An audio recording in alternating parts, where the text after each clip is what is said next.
తిన్నాడు, రక్తం కార్చినాడు, సర్వం మన కోసం పనులు చేసిపోయినాడు. అంతే కదా. లోకంలో మనుషులు ఎవరన్నా కొంచెం సహాయం చేసినారనుకోండి,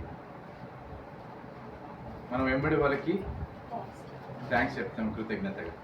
అంతే కదా, మర్చిపోలేము. వాళ్ళు ఏది ఇచ్చినా, వస్తువులు ఇచ్చినా, మాట సాయం చేసినా, ఆర్థిక సాయం చేసినా, మన జీవితానికి దోహదపడేది ఏది చేసినా మనం మర్చిపోలేము. వారికి కృతజ్ఞులమే ఉంటాం, థ్యాంక్స్గా మనం చెప్తాం, కృతజ్ఞత చెల్లిస్తాం. అంతే కదా. మరి మన కొరకు ప్రాణం పెట్టిన దేవుడికి, మన కొరకు రక్తం కాచిన దేవుడికి మనమందరం రుణస్థానం. అంతే కదా. మనమందరం కృతజ్ఞత తెలియజేసే వారమై ఉన్నాం, మనమందరము కృతజ్ఞులమై ఉన్నాం. ఈ కృతజ్ఞత జీవితం అనేది ఈ లోకంలో ఎవరికి దొరకదు. ఎవరికి దొరుకుతుంది అంటే రక్షకుడైన యేసులో జీవించే వాళ్ళు ఈ కృతజ్ఞత భావాన్ని గుర్తిస్తారు. అంతే కదా. అన్యులు అనుకోండి, అది కృతజ్ఞత కూడిక ఉంది, లేకపోతే నా కృతజ్ఞత జీవితంలో నా దేవుడు చేసిన మేలులు అని చెప్పడానికి ఏ దేవుడు చేసినాడంటే ప్రత్యేకంగా లేదు. కాబట్టి వాళ్ళు ఏ కృతజ్ఞత అని చెప్పలేరు. నాకు పలాని వ్యక్తి చేసినాడు, ఆయన నాకు దేవుడు అంటారు. కానీ వ్యక్తి దేవుడు కాడు కదా. సో అది కృతజ్ఞత భావం అయితే కాదు. అంటే మనుషుల పట్ల కృతజ్ఞత వేరు, కలుగజేసిన దేవునితో ఉండే కృతజ్ఞత వేరు. మనము ఈ కృతజ్ఞత ఎక్కడి వరకు మనం తీసుకెళ్తుందంటే ఈ దినదినము పరిపక్వంలోకి నడిపించే కృతజ్ఞత పరలోకానికి తీసుకెళ్తుంది. మనముండి ఈ కృతజ్ఞత జీవితము ఇది శాశ్వతమైన జీవితంలోకి ప్రవేశించడానికి దోహదపడుతుంది. అలాంటి కృతజ్ఞత జీవితంలో మనం అందరం జీవిస్తున్నాం. అది ఎవరికి భాగ్యము అంటే యేసుక్రీస్తులో ఉన్న వారికే భాగ్యం. అంతే కదా. మనుషులు లోకంలో ఉన్న వారికి ఈ భాగ్యము లేదు కృతజ్ఞతగా. అయితే మనందరికి తెలిసిన వ్యక్తి ఒక భక్తుడు ఎంతగా కృతజ్ఞతగా దేవుని మయమపరుస్తాడంటే చాలా అద్భుత రీతిగా ఆ యొక్క జీవితాన్ని మాదిరికరంగా తీసుకొని ఎన్నో మాటల చేత దేవుడే ఒక తరాన్ని నిలబెట్టిన రీతి మనం చూసాం. ఎందుకంటారు? ప్రతి విషయంలోనూ కృతజ్ఞత కలిగిన వ్యక్తి, ప్రతి విషయంలోనూ కృతజ్ఞత అర్పణలు చెల్లించిన వ్యక్తి. సో ఒకవేళ మన కృతజ్ఞతలు మనం తెలియజేయలేమనుకోండి, అర్పించలేమనుకోండి, మర్చిపోయినామనుకోండి, కృతజ్ఞత భావం లేదనుకోండి, ఎట్లా అంటారు చెప్పండి? లోకస్తులు కలిసిపోయినట్టు కదా. ప్రభులో ఉన్న వారికి లోకంలో ఉన్న వారికి తేడా లేకుండా పోతుంది. అంటే దేవుడిని విశ్వసించలేదని అర్థం కృతజ్ఞత భావం. అయితే ఆ కృతజ్ఞత అనేది మనుషుల పట్లను కలిగి ఉండాలి, దేవుని పట్లను కలిగి ఉండాలి. మనుషులు చేసింది మనం మర్చిపోకుండా ఎట్లా గుర్తుపెట్టుకొని వాళ్ళని ప్రతిసారి వాళ్ళని గుర్తు చేస్తామో అంతకంటే మించి దేవుడు ప్రాణం పెట్టినాడు, రక్తం కార్చినాడు అనే కృతజ్ఞత నీ తుది శ్వాస వరకు నీ మదిలోని మెదులుతూ నీ స్వరంలోని దేవా నీకు ఎప్పుడు కృతజ్ఞుడనే అనే పదముతో నువ్వు పరలోకంలో చేరుకుంటావు. బ్రదర్ కనిపించగానే సాయం చేసినాడు, థ్యాంక్ యూ బ్రదర్ అని ఎంత మనం బెండ్ అయిపోతామో, క్రీస్తు అనగానే మన కోసం ప్రాణం పెట్టిన క్రీస్తుని చూసి ఆ కృతజ్ఞత భావం మనకు కలిగి ఉండాలి. దావీదును గుర్తు చేసుకుంటే ఆయన పశువుల కాపరి. అంతే కదా. పశువుల కాపరి నుంచి ఒక రాజుగా ఎదిగినాడు. ఎవరు తీసుకొచ్చినారు? దేవుడే తీసుకొచ్చినప్పుడు దావీదు, దేవా నువ్వు ఏ స్థితిలో నుంచి నన్ను తీసుకొచ్చినావో, నేను ఏ స్థితిలో ఇప్పుడు ఉన్నానో అని గుర్తెరిగే దానికంటే జీవితాంతము ప్రథమము నుంచి దేవునికి ఇష్టడిగా బ్రతికినాడు. అంతే కదా. తీసుకొచ్చినంత మాత్రాన, రాజు అయినంత మాత్రాన, పదవి వచ్చినంత మాత్రాన దేవుని స్తుతించలేదు కదా. ఆయన ముందు నుంచే దేవునితో కనెక్ట్ అయి ఉన్నాడు కదా. అందులో నుంచి దేవుడు ప్రత్యేకంగా ఏరుకున్నాడు. అంతే కదా. ఇప్పుడు మనల్ని పట్టుకోవాలంటే దేవునికి అనుగుణంగా మనం బ్రతుకుతేనే, మన జీవితంలో దేవునికి ఇష్టంగా ఉంటేనే మన పట్ల దేవుడు మనం చూడడానికి అవకాశం వస్తుంది. సో మన పట్ల అది ఉండాలంటే దేవునికి ఇష్టంగా మనం బ్రతకాలి. అట్లా బ్రతికి ఒక కాపరి నుంచి ఒక రాజుగా ఎదిగిండు. అందును బట్టి ప్రతి విషయంలోనూ, ప్రతి తరంలోనూ, అంటే తరుణంలోనూ, ప్రతి దినములోనూ ఆయన కృతజ్ఞత చెల్లిస్తూ వచ్చినాడు. ఒక విషయం అనేది మనందరికీ తెలుసు, కానీ జీవితం అంతయు కృతజ్ఞత తెలియజేసుకుంటూ వచ్చినాడు. అదే మనిషిని పట్ల కూడా కృతజ్ఞత భావము చూపించినాడు. మనందరికీ తెలిసిందే, సౌలు కుమారుడు మెఫీబోషెత్ కదా, ఆయన పట్ల కూడా కృతజ్ఞత భావం చూపించినాడు. అంతే కదా, రాజు ఉండకుండా నాశనం చేసే తరాలలో ఆయన అంగవైకల్యం అయినప్పటికీ తన బల్ల యుద్ధకు తీసుకొచ్చుకొని పెట్టుకున్నాడు. ఎందుకు? ఈ యోనాతాను స్నేహభావం అలాంటిది, మర్చిపోలేని స్నేహభావం, ప్రాణం నుంచి తప్పించడానికి ఇచ్చిన మెసేజ్ని బట్టి. అంతే కదా, తండ్రి చంపడానికి ప్రయత్నం చేస్తున్నప్పుడు యోనాతాను తప్పించిన సందర్భాలు ఎన్నో ఉన్నాయి. అవన్నీ గుర్తు చేసుకుంటూ కృతజ్ఞత భావంగా మెఫీబోషెతును పెట్టుకున్నాడు. మనుషుల పట్లను కృతజ్ఞత చూపించినాడు, దేవుని పట్లను కృతజ్ఞత చూపించినాడు. అదే కృతజ్ఞతగా మనం చూసుకుంటూ వెళ్తే కీర్తనల అధ్యాయం 103వ అధ్యాయంలో మనం అందరం చేసే స్తుతి ఆరాధనలో అయినా, మనం మాట్లాడే ప్రార్థనలో అయినా, దేవునితో మాట్లాడే విషయంలో అయినా, మొదటి నుంచి చూస్తే కీర్తన 103:1వ వచనం నుండి, నా ప్రాణమా యెహోవాను సన్నతించుము, నా అంతరంగమునున్న సమస్తమా ఆయన పరిశుద్ధ నామమును సన్నతించుము. చూడండి, నా ప్రాణమా, నా ప్రాణమా, ప్రాణం అనగా జీవమే కదా, నా జీవమా యెహోవాను సన్నతించుము, నా అంతరంగంలో ఉన్న సమస్తమా. అంతరంగము మనందరికీ తెలుసు అంటారా? అంతరంగం అంతే కదా, మీ అంతరంగం నాకు తెలియదు, నా అంతరంగం మీకు తెలియదు, కానీ మన అంతరంగం అంతా తెలిసిన వాడికి ఎవరు? దేవుడు. అంతరంగంలో ఒకవేళ నీది నాకు తెలిసిందనుకో తేటకు కనిపిస్తాం, నాది నీకు కనిపిస్తుంది, తేటకు కనిపిస్తా, తేటలు నిలబడలేడు. అంతే కదా, ఒకరికొకరు చూసుకోలేము. సో ఇవన్నీ కనిపించేది దేవుడికి, అంతే కదా, ఇవన్నీ కనిపిస్తుంది. నా అంతరంగమా, నా అంతరంగంలో ఉన్న సమస్తమా ఆయన పరిశుద్ధ నామ సన్నతించుము. అంతరంగంలో మనస్సాక్షితో, నీకు ఇచ్చిన ఆత్మతో, ఆ యొక్క ఫైర్తో, దేవుడిచ్చిన ఆ యొక్క వెలుగుతో మొదలుపెట్టు. నీకు జీవం ఇచ్చినాడు, నువ్వు బ్రతుకుతున్నావు కాబట్టి జీవంతో స్టార్ట్ చేయి.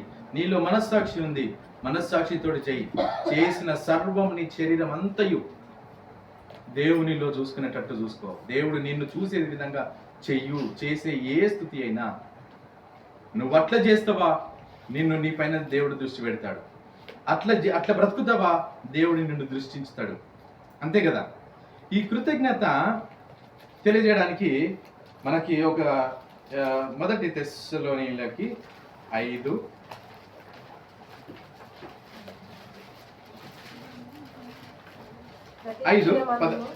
ప్రతి విషయమందును కృతజ్ఞతాస్తుతులు చెల్లించుడి, ఇలాగు చేయుట యేసుక్రీస్తునందు మీ విషయములో దేవుని చిత్తము. ప్రభువా, నీ చిత్తము జరిగించు. ప్రభువా, నీ చిత్తములో నేను ఉండాలి.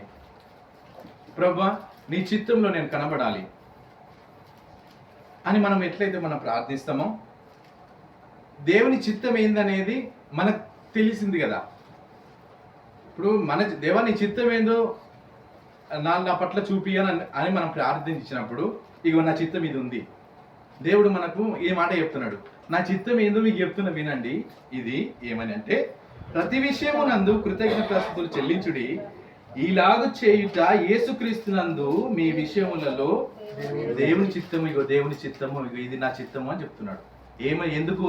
ప్రతి విషయములలో, ప్రతి క్షణములో, ప్రతి దినములో, ప్రతి సంవత్సరములో, నువ్వు ఇది లేచినది మొదలుకొని, నువ్వు శ్వాస తీసుకున్నది మొదలుకొని, నువ్వు కృతజ్ఞత భావము కలిగి ఉండు అని గుర్తు చేస్తున్నాడు. ఎందుకు? జీవం ఇచ్చిన దేవుడు, ఆత్మ ఇచ్చిన దేవుడు, మనస్సాక్షిని ఇచ్చిన దేవుడు, ఇవన్నీ నీకు మనుషునికి నరుడికే ఇచ్చినాను, గుర్తుపెట్టుకో. అందును బట్టి నువ్వు కృతజ్ఞతగా బ్రతుకు. నీకు శ్వాసని ఇచ్చినాను కదా. మనకు అందరూ తెలిసింది కదా, హాస్పిటల్కి పోతే మాత్రం మనం బయట తిరిగి ఆక్సిజనే, అక్కడ పోయినాక కాస్ట్ ఎక్కువ పెరుగుతుంది కదా.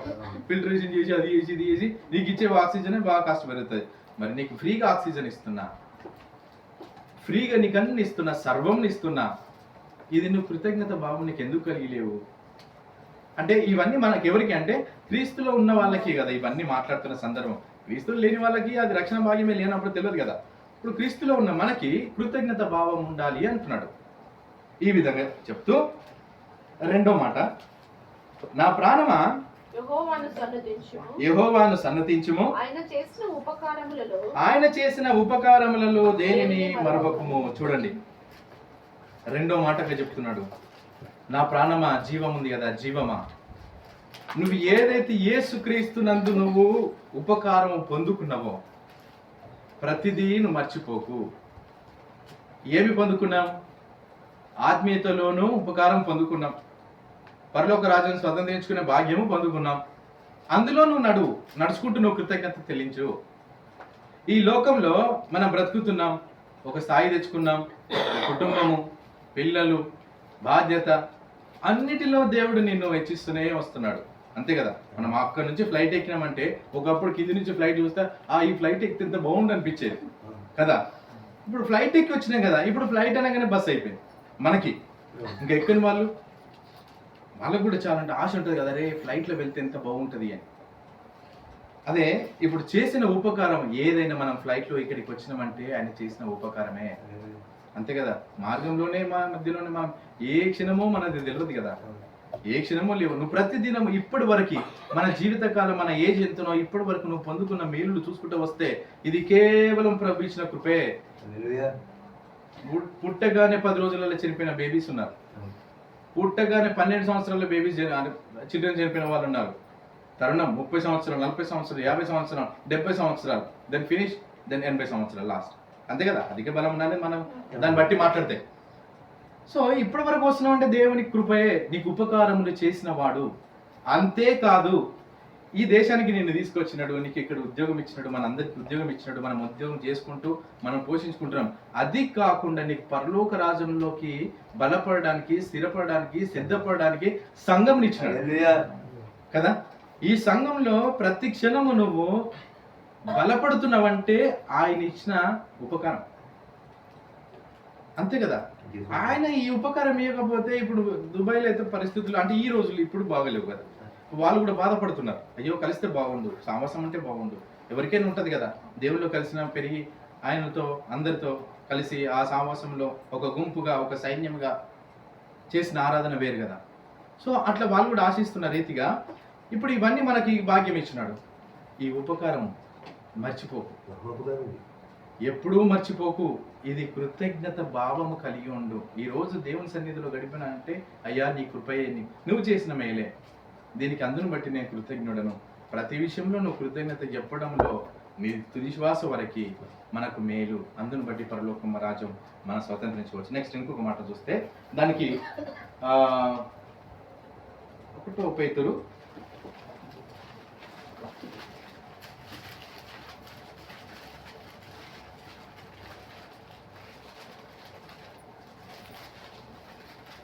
1 పేతురు 1వ అధ్యాయం 18వ వచనం నుండి 18-19.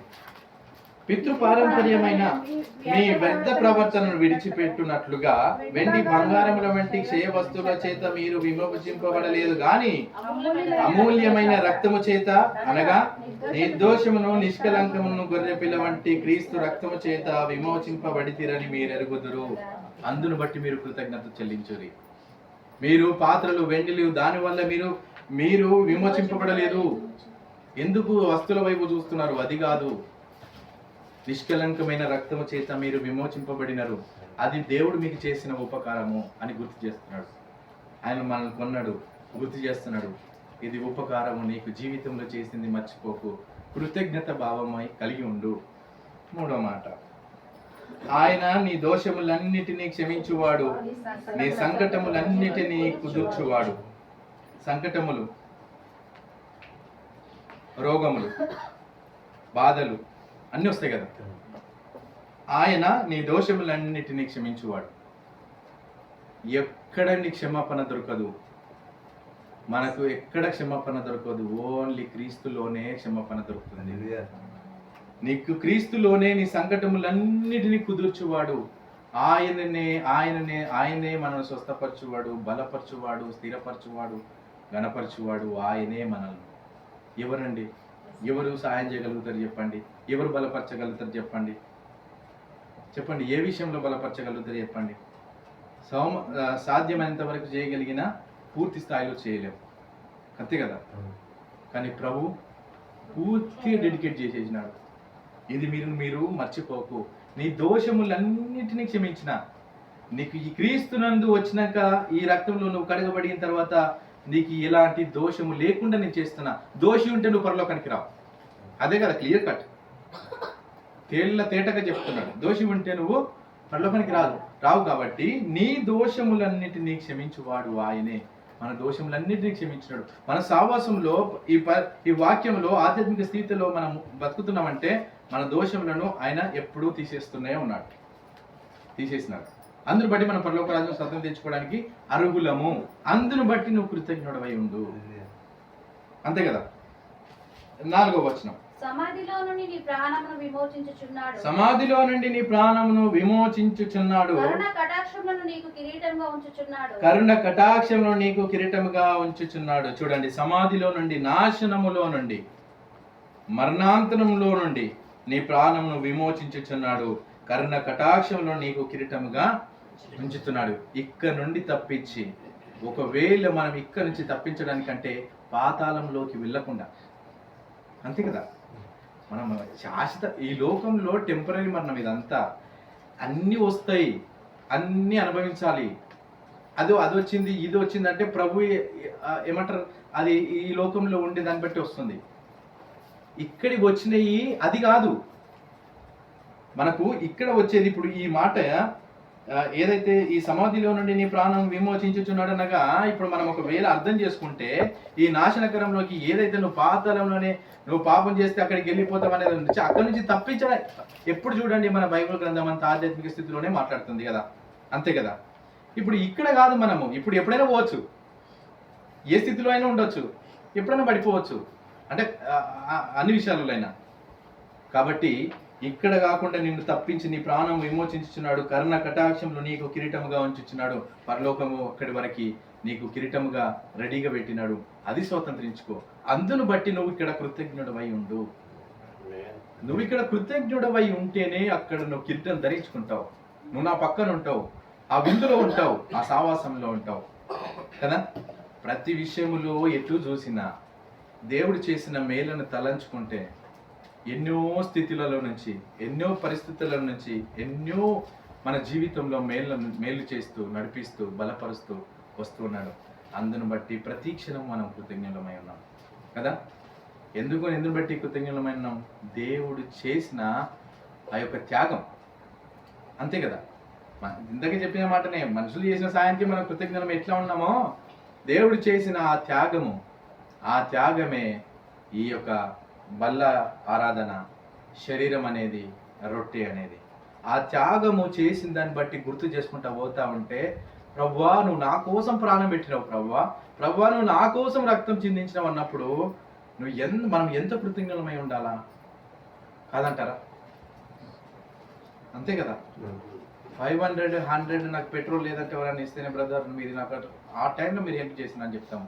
ప్రాణం పెట్టిన దేవుని అదే చూసుకుంటూ వెళ్తే, మన బల్ల కార్యక్రమానికి వెళ్తే అక్కడ ఆయన శరీరాన్ని ఒక రొట్టెగా సాదృశ్యంగా, అంతే కదా, ద్రాక్ష రసము ఆయన రక్తము. ఆ టైంలో ప్రభు ఏమని చెప్తాడు? ఆ రొట్టెని ఎత్తి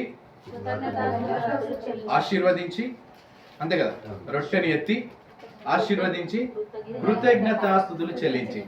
చూడండి, ఇప్పుడు ఇంతకంటే ముందు ప్రభు చేసిన పరిచర్యలో ఆయన చేస్తూ వచ్చినప్పుడు, ఆయన కొండ మీద ప్రసంగం దగ్గరికి వచ్చినప్పుడు ఏమీ లేకపోతే చేపలు, రొట్టెలు కొత్త వరకే ఉంటాయి కదా, 2 చేపలు, 5 రొట్టెలా 7 రొట్టెలా 5 రొట్టెలు. ఇంకొక సందర్భంలో కూడా అవి ఉంటాయి.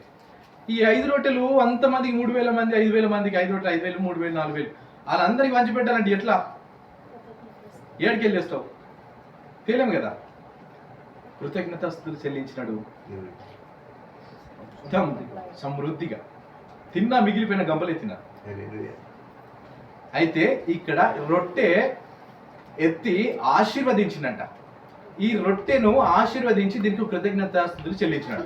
ఈ రొట్టెలో మనం గుర్తించుకుంటే, ఇప్పుడు మనం అందరికి ఆశీర్వాదం కావాలని మనం ప్రభా సహోదరుడికి ఆశీర్వాదం, దీవెనలు అందరం చేసుకుంటాం కదా, ఒకరి పట్ల ఒకరం చేసుకుంటూనే వస్తాం. ఆశీర్వాదము ఎక్కడి నుంచి వస్తుంది, ఎవరిస్తున్నారంటే ఇక్కడ చూడాల, రొట్టె ఎత్తి ఆశీర్వదించనన్నాడు చూసినావా. ఈ రొట్టె తిన్నప్పుడు మనం తింటే మనలోకి ఆశీర్వాదం వస్తుందని గుర్తు చేస్తున్నాడు. ఫలభరితమైన జీవితం ఉంటుందని గుర్తు చేస్తున్నాడు. అంతే కదా, గంపలు ఎట్లా ఎత్తినారో నీ జీవితం కూడా అట్లా ఎత్తుతావు, అట్లా ఆశీర్వదింపబడతావు. లోకానుసారమైనదే ఆశీర్వాదం అనుకుంటే మనం కానే కాదు. లోకంలో ఈరోజు కొన్ని ఉండొచ్చు, ఉండకపోవచ్చు, అంతే కదా.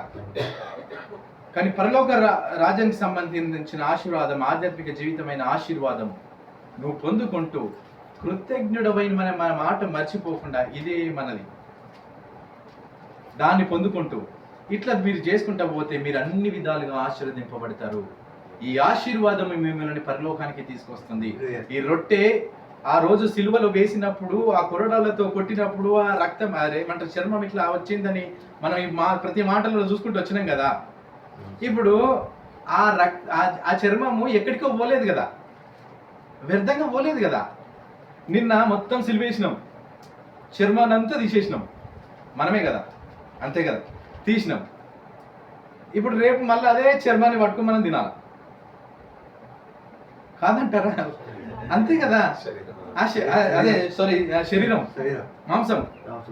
ఇప్పుడు రొట్టె మాంసం రొట్టెగా చేసి ఆ మాంసాన్ని మనం తింటాం కదా. ఆదివారం నాడు తీసేసినాం,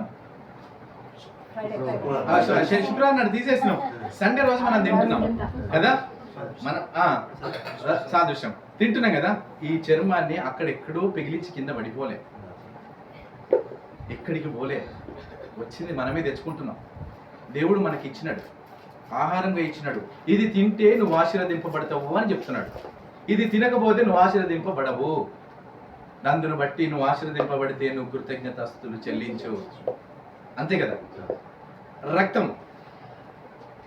ద్రాక్షరసము ఆయన రక్తానికి సాదృశ్యం. రక్తం అనగా ప్రాణం కదా. మనిషిలో ఉండేది ప్రాణము, రక్తం. రక్తము ప్రాణం. ఈ ప్రాణము బ్రతుకున్నంత వరకు మనం ఉంటాం కదా, అంతే కదా. ఇప్పుడు ఈ రక్తము ప్రాణమైనప్పుడు, ప్రభువా నీ రక్తమును మా కొరకు గార్చినావు. ఎక్కడికి గార్చినాడు? మన కొరకు గార్చినాడు. ఇప్పుడు మనం ఏం చేస్తున్నాం? ఆ రక్తాన్ని తెచ్చుకొని మన రక్తంలో కలుపుకుంటున్నాం. ఆయన ప్రాణమును తీసింది మనమే కదా. ఎక్కడికి తీసినాము? మనలో కలుపుకోవడానికి తీసినాం. ఆయన రక్తాన్ని, ఆయన ప్రాణమును తీసి మన ప్రాణంలో వేసుకుంటున్నాం.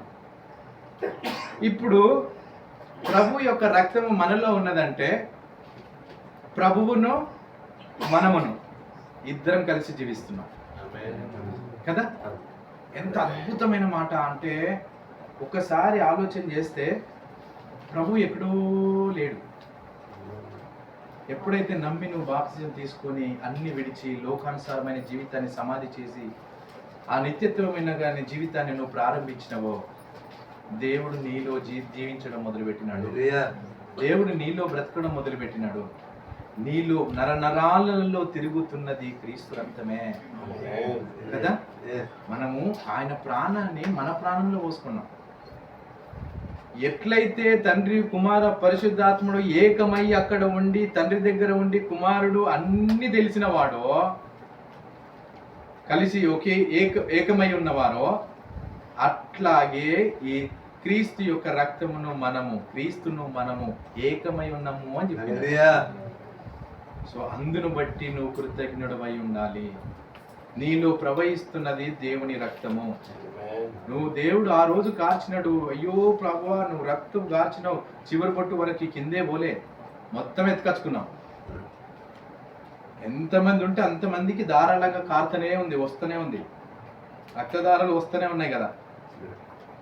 ఆయన చనిపోవడానికి, మనిషిగా చనిపోవడానికి ఆ క్షణము అక్కడి వరకు అయింది, కానీ రక్తదారాలు ప్రవహిస్తూనే ఉన్నాయి. ఈ రక్త దారాలలో ఎవరైతే మునిగి తేలుతారో వీళ్ళే అక్కడికి పరలోకాన్ని స్వతంత్రించుకుంటారని చెప్పినాడు. ఈ యొక్క బల్లను మనం మిస్ అయితే, అంతే కదా, ఈ నెలలో రక్తం నాకు తగ్గిపోయింది,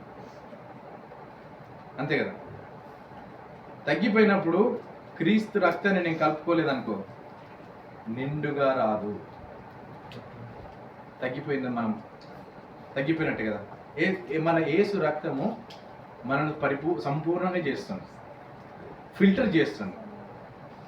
మనకు ఇప్పుడు మొత్తం క్లియర్గా కనిపించడానికి బ్లడ్లో ఏదైనా ఉన్నా కానీ యేసు రక్తం కలపగానే మొత్తం క్లియర్ అయిపోయినట్టుగా సేమ్ ప్రతి మంత్ మన రక్తాన్ని ఫిల్టర్ చేస్తున్నాం, తేటగా చేస్తున్నాం.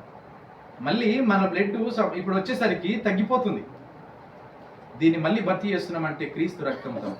ఒక ఎగ్జాంపుల్ చెప్తాను. ఒక చిన్నపిల్లోడికి ఒక వ్యాధి ఉంది. ఈ దేశంలో అంటే ఈ ప్రపంచంలో అరుదైన వ్యాధి, కొన్ని కోట్లు పెట్టిన స్వస్థత కాదని గుర్తిరిగి కానీ ఒక ఇంజక్షన్ అనుకున్నారు, కొన్ని కోట్లు దానికి డొనేట్ చేయమని ఒకరొకరు చెప్తున్నారు. అంతే కదా. ఇంజక్షన్ ఎంత ఉంటుంది? మ్యాక్సిమం 5 ml, అంతే కదమ్మా, 5 ml మ్యాక్సిమం. ఇప్పుడు మనము ఆ ఇంజెక్షన్ కోట్ల ధనం పెట్టి ఆ బేబీకి, బాలుడికి, బాలికకి ఇస్తే వాళ్ళు బ్రతుకుతున్నారు. ఆ ఇంజెక్షన్ ఇస్తే అన్ని కోట్లు ఖర్చు పెడితే అదే బ్రతుకుతున్నారు. అదే యేసు రక్తము ఎన్ని కోట్లు ఖర్చు పెట్టాలి చెప్పండి. నువ్వు బ్రతుకుతున్నావు అంటే ఇక్కడ బ్రతుకు కాదు నేను చెప్పేది, భూమి మీద బ్రతుకు, అందరం బ్రతుకుతున్నాం. అనిలు బ్రతుకుతున్నారు, విశ్వాసాలు బ్రతుకుతున్నారు. ఈ బ్రతుకు కాదు, ఈ బ్రతుకులో నాణ్యతమైన బ్రతుకు, ఈ బ్రతుకులో నువ్వు కృతజ్ఞత భావం కలిగిన బ్రతుకు, ఈ బ్రతుకులో నువ్వు పరలోకాన్ని స్వతంత్రించుకునే బ్రతుకు. దీనికి నువ్వు ఏమి చెల్లిస్తావు, ఎంత చెల్లిస్తావు, ఎన్ని కోట్లు ఖర్చు పెడతావు చెప్పిగా. అది ఎంత? 5 ml మనం తీసుకుంటుంది కూడా. ఎంత అయినప్పటికీ 2 ml ఇంజెక్షన్ అయినా ఇచ్చే చిన్నపిల్లలకి అది కోట్లతో కూడుకున్నది. యేసు ప్రభు రక్తము మనం తీసుకుంటున్న ప్రతి చుక్క కొన్ని కోట్లతో కూడుకున్నది. మన శరీరాన్ని, మన రక్తాన్ని, మన జీవాన్ని ఆయన వెలిగింపజేస్తున్నాడు, ఆ వెలుగులో నడిపిస్తున్నాడు. ఇదిగో ఎప్పుడైతే మనం క్రీస్తులోకి వచ్చి బాప్తిసం తీసుకొని ఇవన్నీ తీసుకొని మనం వెళ్తున్నామో మనస్సాక్షి మన జీవితాన్ని గద్దించడం మొదలు పెడుతుంది. చీకటి అంధకారంలో మనం ఉన్నప్పుడు మనస్సాక్షిని మనం గుర్తిరగకపోయినా, మనస్సాక్షిని మనం చంపుకుంటే దానికి మర్చిపోయి మనం నిజమేందో ఆ సత్యమేందో గ్రహించలేని స్థితిలో ఉంటుంది. ఎప్పుడైతే క్రీస్తులోకి వస్తావో నిన్ను మేల్కొల్పు చేస్తూ ఉంటుంది, ఎప్పుడు నీకు చూపిస్తూనే ఉంటుంది, ఈ అద్దంలాగా చూపిస్తూనే ఉంటుంది. సో అందుని బట్టి నువ్వు కృతజ్ఞుడు అయి ఉండాలి. దేవుని యొక్క శరీరమును మనం తింటున్నాము, ఆశీర్వదింపబడుతున్నాము. దేవుని యొక్క రక్తమును తాగుతున్నాము, మన శరీరంలో జీవంని పెంపొందింపజేసుకుంటున్నాము, బ్రతుకుతున్నాం. కేవలం ఆయన రక్తంలో, ఆయన శరీరంలోనే మనం బ్రతుకుతున్నామని గుర్తెరగాలి. ఇది ఒకవేళ ఇక్కడి నుంచి మనం ముగిస్తే ఆయనతో సావాసం చేయడానికి పరలోకము సిద్ధంగా ఉంది. ఎందుకు? ఈ భూలోకంలోనే ప్రభువును నువ్వు కలుపుకొని, ప్రభువును నీలో కలుపుకొని ఏకమై మనం బ్రతికినాము. అంతే కదా. పెళ్లి చేయగానే మనం వాళ్ళు ఏమంటారంటే పాస్టర్ మొదలు పెట్టేస్తారు, ఇక తల్లిదండ్రులను విడిచి భార్యను అతుకుని, భార్య ఏక శరీరం వాళ్ళది ఒక్కటే, ఇక ఎవరు విడదీయరాదు, ఇక ఏ బంధం ముట్టరాదు. అంతే కదా. మధ్యలోకి పోతే అయిపోయినట్టే. ఎవరు పోకూడదు కూడా. దేవుడు కలిపిన బంధాన్ని ఎవరు విడదీయరాదు, ఇదే ప్రమాణం కదా. మరి దేవుడు నీలో కలిసినప్పుడు మనల నుంచి ఎవరు వేడి తీస్తారు? ప్రయత్నాలు ఉంటాయి, ఈ లోకంలో ప్రయత్నాలు ఉంటాయి. అపవాది ఈ సిలువలో దేవుడు దాని తలను తీసేసినాడు అని చెప్పి మనం చాలా అన్ని విధాలుగా వింటాం కదా. అపవాదిని జయించిన వాడు దేవుడు, తలను తీసేసినాడు, సేమ్ ఓన్లీ తోకతోట తిరుగుతుంది ఇప్పుడు అని. అంతే కదా. ఇప్పుడు అదే అయిపోయినప్పటికీ కూడా మన మధ్యలో సంచరించి అక్కడక్కడక్కడక్కడక్కడగా తగిలిస్తూనే ఉంటుంది. ఇప్పుడు విడదీయడానికి ప్రయత్నం చేస్తుంటది. లోకానుసారమైన జీవితాన్ని మొదలు పెట్టినాం అనుకో, అంతే కదా. భార్య భర్తల మధ్యలో ఇంకోవాలని మాట్లాడిరు అనుకో, గొడవలు స్టార్ట్ అవుతాయి. అంతే కదా. వేరేటోళ్ళకి అవకాశం ఇవ్వలేరు అనుకో, ఇద్దరు కలిపి గొడవలు స్టార్ట్ కావు కదా. మంచిగా ఉంటుంది, సక్రమంగా వెళ్తుంది కదా. సో అట్లాగే మన మధ్యలోకి అపవాది క్రియలు ఏవొచ్చినా అవి గ్రహించి గ్రహించడానికి మనస్సాక్షి ఇచ్చినాడు. ఎందుకంటే మనలో ప్రవహిస్తున్నదంతా దేవుని రక్తం కదా. ఈ మాట యోహాను సువార్త 6వ అధ్యాయము 53. కావున యేసు ఇట్లా నేను, మీరు మనుష్య కుమారుని శరీరమును తిని ఆయన రక్తమును తాగుతేనే కానీ మీలో మీరు జీవము కలవారు కారు. చూడండి ఇక్కడ చూడు, యేసు ఇట్లనండి, మీరు మనుష్య కుమారుని శరీరము తిని ఆయన రక్తము త్రాగుతేనే గాని, త్రాగకపోతే అక్కడ అంటలేడు, త్రాగుతేనే గాని మీలో మీరు జీవము గలవారు కారు. చూసారా, మనం బ్రతుకుతున్న జీవము పరలోకానికి వెళ్ళడానికి ఆయనలో ఆయన రక్తమును తాగాలి. మనం బ్రతికి ఉండాలంటే, మనం ఎక్కడికి పరలోకానికి వెళ్ళాలంటే ఇది తీసుకోవాలి. ఇప్పుడు బల్ల తీసుకునేటప్పుడు మనము కృతజ్ఞత భావం చెల్లించి మన పాపము ఒప్పుకొని దేవుని దగ్గర ప్రాధేయపడి చేస్తాం కదా. బల్ల తీసుకునేటప్పటికి ఒకవేళ ఇక్కడ ఎగ్జాంపుల్ చూస్తే అద్భుతమైన ఎగ్జాంపుల్ ఉంటుంది మనకి, ఇక్కడ అందరికీ తెలిసిన మాటే. ఈ 12 మంది శిష్యులను తీసుకుంటే 12 మంది పరిచారం చేసిన వాళ్ళే, 12 మంది అద్భుతాలు చేసిన వాళ్ళే కాదంటారా? 12 మంది ఇంక్లూడింగ్ ఇస్కరియోతు యూదా కదా. ఇస్కరియోతు యూదా గురించి ఎగ్జాంపుల్ మనం తీసుకుంటే, ఇప్పుడు ఆయన దయ్యంలో నిలబెట్టిన వాడే, ప్రభువుని వెంబడించిన వాడే, అన్ని చేసిన వాడే. కానీ చివరికి వచ్చేసరికి, బల్ల కంటే ముందు వచ్చేసరికి మనసు కల్మషం అయిపోయింది, లోకాశల వైపు తిరిగిపోయింది, ప్రభువుని వీడిపోయింది, ఇటువైపే తిరిగిపోయింది. అయితే ఇక్కడ మనం పరీక్షించుకోవాలి అనే మాట ఉంటుంది. అయోగ్యముగా ఎవరు తీసుకోకూడదు, తీసుకుంటే మరణానికి పాత్రులే. అందుకే దేవుని దాసులు మనకు బల్ల ఇచ్చేటప్పుడు, అయ్యా ఎవరైనా అయోగ్యంగా తీసుకుంటే దయతో మమ్మల్ని క్షమించు, ఎందుకంటే ఇచ్చేది వాళ్ళు కదా, వాళ్ళు మొరపెడతారు మన పక్షాన. ఎవరైనా అయోగ్యంగా తీసుకున్నట్లయితే దయతో క్షమించు, వాళ్ళు మన పక్షాన మొరపెడతారు కదా. అయోగ్యముగా తీసుకుంటే మరణానికి పాత్రులే అని ఎట్లాగో మొదటి కొరింథీ 2:11 అధ్యాయంలో మాట్లాడుతున్న సందర్భాన్ని గుర్తు చేసుకుంటే, ఈ బల్ల యొక్క కార్యక్రమానికి వచ్చేసరికి ఇస్కరియోతు యూదా లోక భాషల వైపు తిరిగినాడు, అంతే కదా. బల్ల తీసుకున్నాడు, ఆ ముక్క పుచ్చుకోగానే ఏమైందట? చూడండి, ఇక్కడ కూడా ఉన్నది, ప్రతి క్షణమున అణువున నిన్ను వెంబడిస్తూనే ఉన్నది, నిన్ను అనుసరిస్తూనే ఉంది. ఎక్కడ పడిపోతావా, నిన్ను ఎక్కడ వేరు చెయ్యాలా, ప్రభుకును మనకు వేరు చెయ్యాలని సాతాను అనుక్షణము ప్రయత్నం చేస్తూనే ఉంది. ఈ ముక్క మనం తీసుకునేటప్పుడు కూడా చూడండి, ఒకవేళ తీసుకుంటే అయోగ్యంగా తీసుకుంటున్నామా, యోగ్యంగా తీసుకుంటున్నామా, ప్రభువా నువ్వు నాలో బ్రతుకుతున్నావు, నేను నీ ప్రాణమును నా ప్రాణంలో కలుపుకుంటున్నని కృతజ్ఞత భావం కలిగి నువ్వు ఒక మాట చెప్పకుండా తీసుకుంటే కనుక, నువ్వు తీసుకుంటున్నది అది అయోగ్యమైనది. కాబట్టి ఈ అయోగ్యానికి సాతాను యాడ్ అయ్యి నెక్స్ట్ డేనే స్టార్ట్ అవుతుంది ఆయన క్రియలు, సాతాను క్రియలు స్టార్ట్ అవుతాయి, అంతే కదా. అందుకే ప్రభువు రక్తము చాలా పవిత్రమైనది. అలనాడు అతి పరిశుద్ధ స్థలంలోకి వెళ్ళడానికి అనే మాట మనం గుర్తు చేసుకున్నట్లుగా ఎంత మనకి ప్రాముఖ్యమైనదో, ప్రాధాన్యత అయినదో, పవిత్రమైనదో గుర్తు చేసుకుంటే, అక్కడికి వెళ్ళగానే చనిపోయేవాళ్ళు కదా అయోగ్యంగా వెళ్తే. యేసు రక్తం కూడా అంతే, గుర్తుపెట్టుకోండి, మనమందరం గుర్తుపెట్టుకోవాల్సిందే, మనమందరం నేర్చుకోవాల్సిందే. ఈ వాక్యం అనేది ప్రతిదీ నేర్పిస్తూనే ఉంటుంది, ప్రతిదీ మనం బలపరచుకోవాలని. ఈ శరీరము ఆయన రక్తము అంత పవిత్రమైనది. నువ్వు ఒకవేళ అవకాశం అయోగ్యంగా తీసుకుంటే నీలో సాతాను ప్రవేశిస్తున్నాడని మనం గుర్తెరగాలి, ఎప్పుడు మన చుట్టూ తిరుగుతున్నాడు. సో అట్ల రీతిగా అప్పుడు ఏమైనాడు ఇస్కరియోతు యూదా, మరణానికి పాత్రుడైనాడు కదా. ఏం చేసినాడు, లాస్ట్కి పోయి సూసైడ్ చేసుకున్నాడు. అది లేఖనం నెరవేర్పే. ఇప్పుడు ఇస్కరియోతు యూదా పరలోకంలో ఉంటాడా, నరకంలో ఉంటాడా అంటే, కానీ అది లేఖనం నెరవేర్పు, అంతే కదా. మనం ఎవరం జడ్జి చేయడానికి, లేఖనం నెరవేర్పు జరగాలంటే. కానీ అది ఇక ఏదేమైనప్పటికీ కదా, ఒకవేళ సాతాను మనలో ఉంటే మనం మరణానికి పాత్రులమని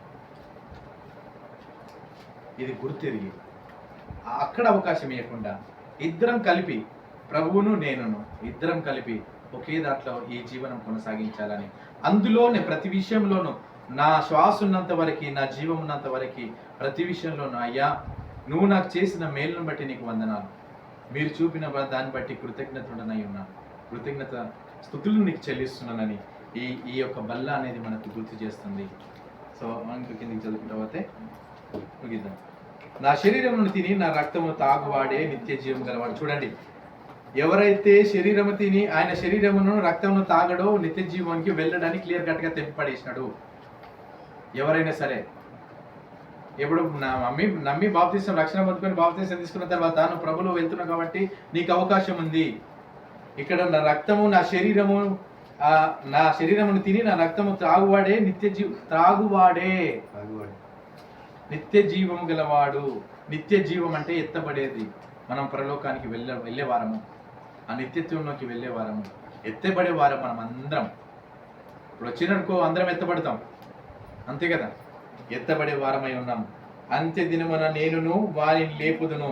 నా శరీరము నిజమైన ఆహారమును నా శరీరము నిజమైన పానమునై ఉన్నది. నా శరీరము తిని నా రక్తము తాగువాడు నా యందును నేను వాని యందును నిలిచియుందును.